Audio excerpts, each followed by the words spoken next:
Hello and welcome to my channel.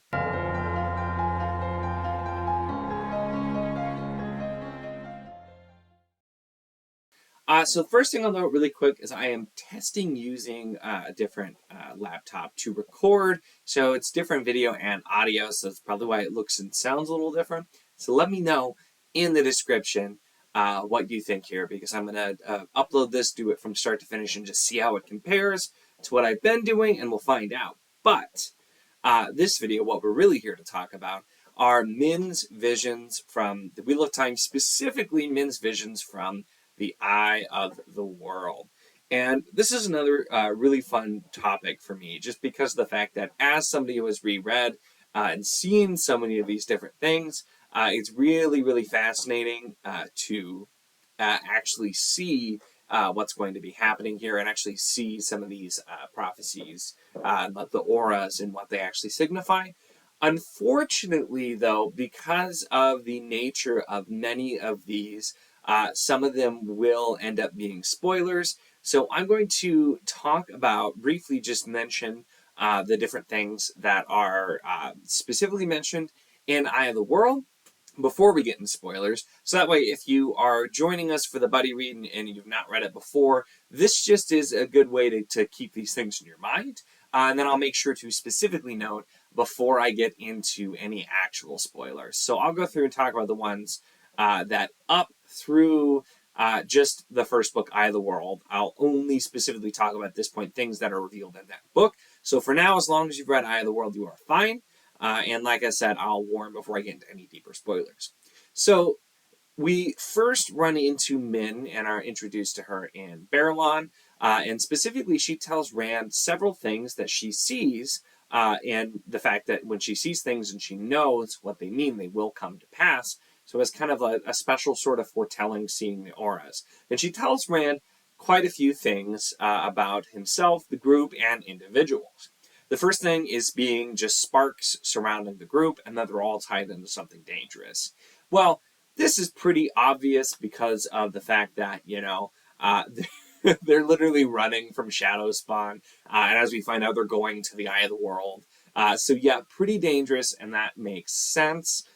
We also, specifically, Rand is told that Egwene is not for him, and he's not for her, at least not in the way that they both want, and then implies that she knows that Egwene is eventually going to become an Aes Sedai. So this, once again, this is specifically brought up just saying that they're not going to end up together, that Egwene's going to be an Aes Sedai. So that, I'm not confirming or denying anything, but that one's pretty clear as well. So we won't talk about that anymore. Then going on, most of the rest of them are not very, are not revealed or not as obvious. I'll briefly point out the ones that are. But so we have Lan, whom she sees 7 ruined towers around his head, and also a babe in a cradle holding a sword. For Tom, a man who's not him, juggling fire, and the White Tower, which she says is very odd for a man. For Perrin, we see a wolf, and as we know later in the book, we find out that Perrin has the ability to talk to wolves, so that one's revealed pretty quickly in Eye of the World, but also a broken crown and trees flowering around him. For Matt, she sees a red eagle, so that once again is something that's fairly obvious. A red eagle is the symbol of Manetheren, and Matt specifically has seemed to really have like the old blood strong. He's said some things in the old tongue, that type of thing, so makes sense. An eye on the balancing scale, a dagger with a ruby. Once again, dagger with a ruby, very obvious. He literally gets a dagger with a ruby, so makes sense. A horn, and a laughing face. And then for Rand, we get quite a few, including a sword that isn't a sword, a golden crown of laurel leaves, a beggar's staff, pouring water on sand, a bloody hand in white-hot iron, 3 women standing over his funeral bier, black rock wet with his blood, and lightning striking all around him, some hitting other stuff. So those are all of the specific visions we get in the first book. There are many more that we get throughout the series, but those are the ones specifically we're going to talk about. So from this point on, there will be full spoilers through the whole series because many of these actually don't come true until some of them, even the very last book, others actually still haven't been fulfilled by the end of the book necessarily as well, which is another thing that always makes Wheel of Time so fun to speculate about.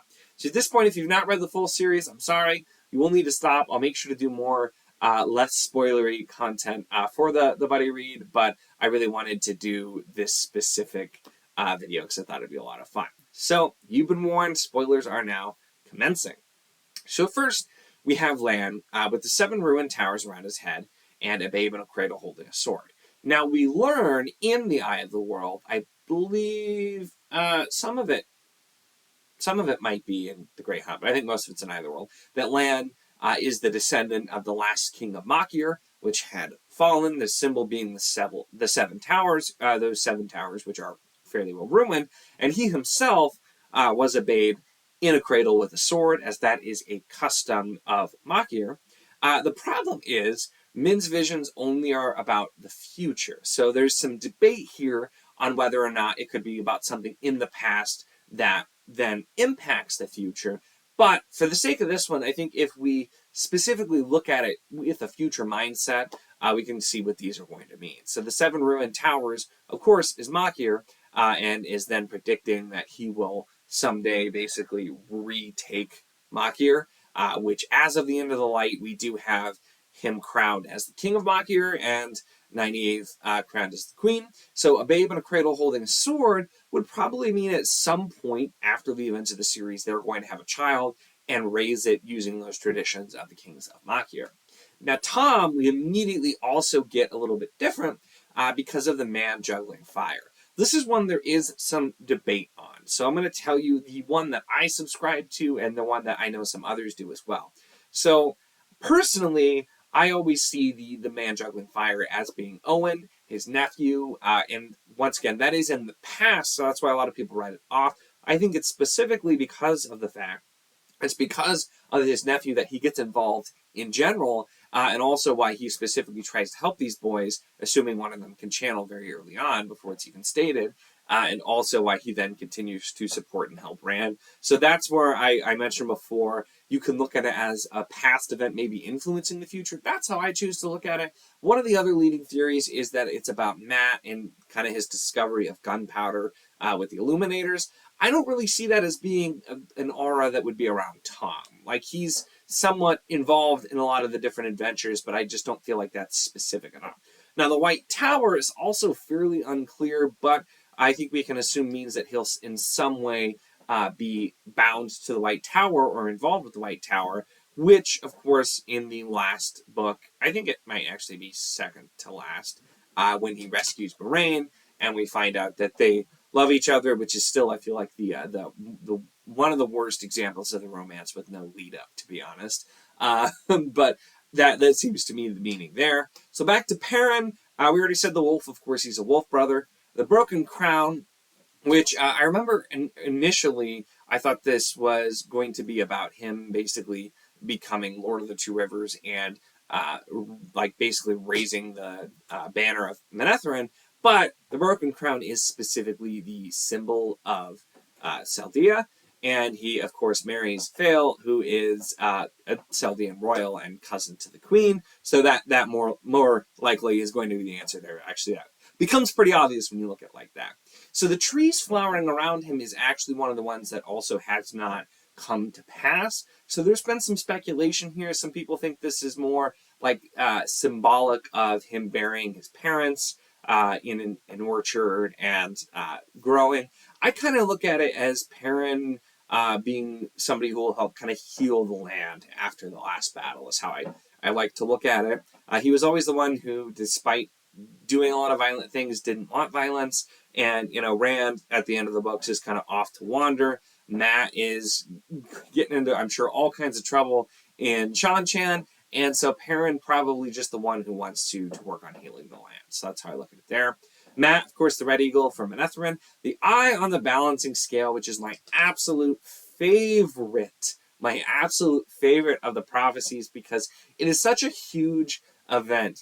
And it doesn't happen for so long with that. So that, and all's positive is in Towers of Midnight, when you read the story so many times, it all blends together, what's in what book.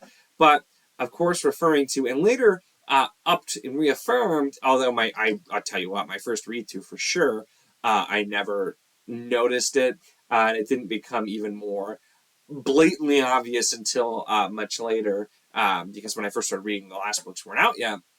But later finding out too that his prophecy from the elfin, half the light in the world to save it, and so him literally giving up one of his eyes, half the light in the world, in order to save Moiraine.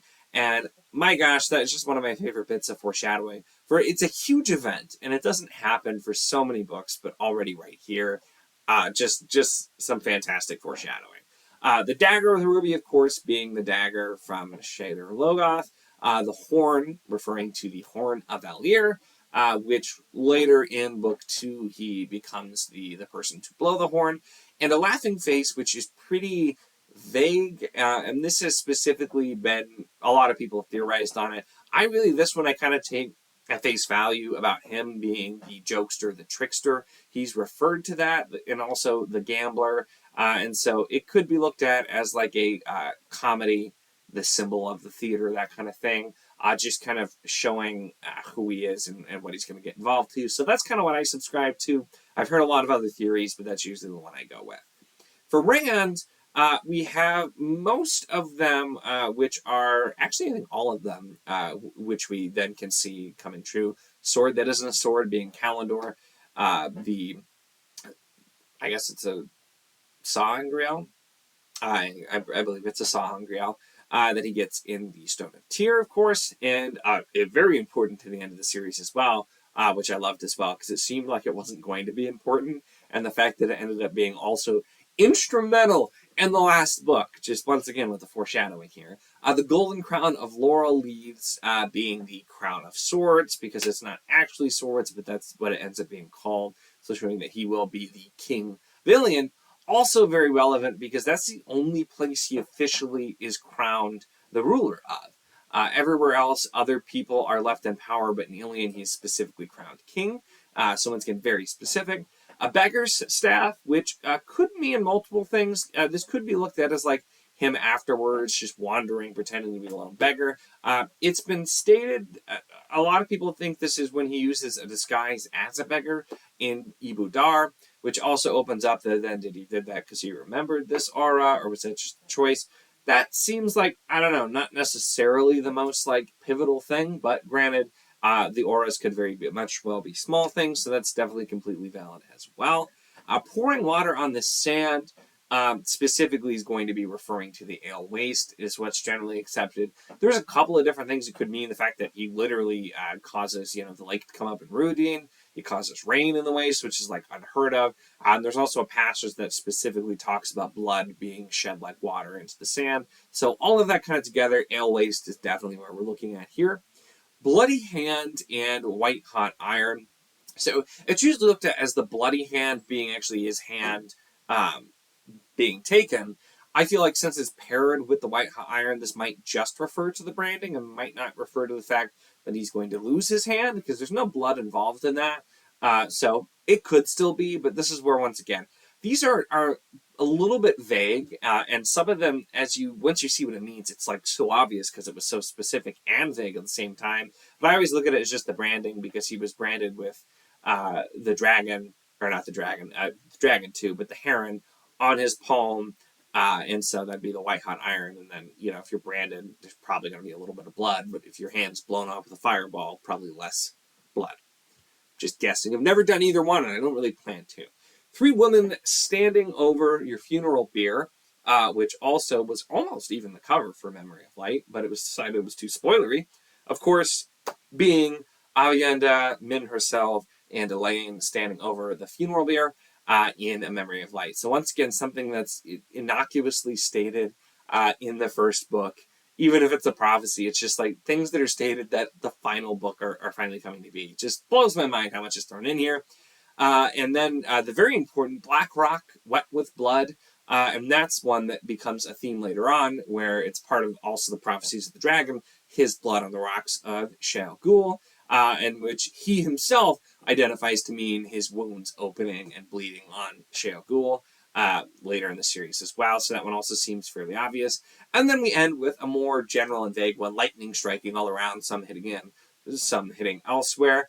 I generally see that as just kind of a general destruction, though there is a very specific event that also relates to this when he's trying to use Kalendor in a battle and he's calling lightning and it's just kind of going everywhere. So very much could mean that specifically, or it could be more symbolic of just the destruction and damage he's going to do to the world and to himself.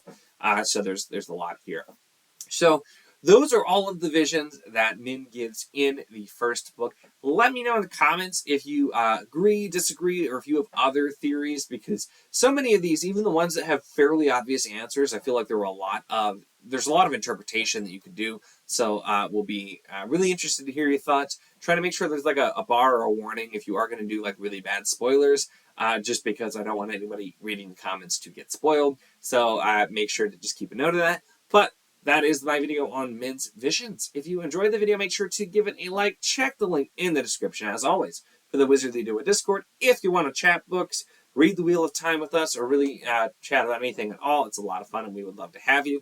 And, of course, if you enjoy my content, make sure to subscribe.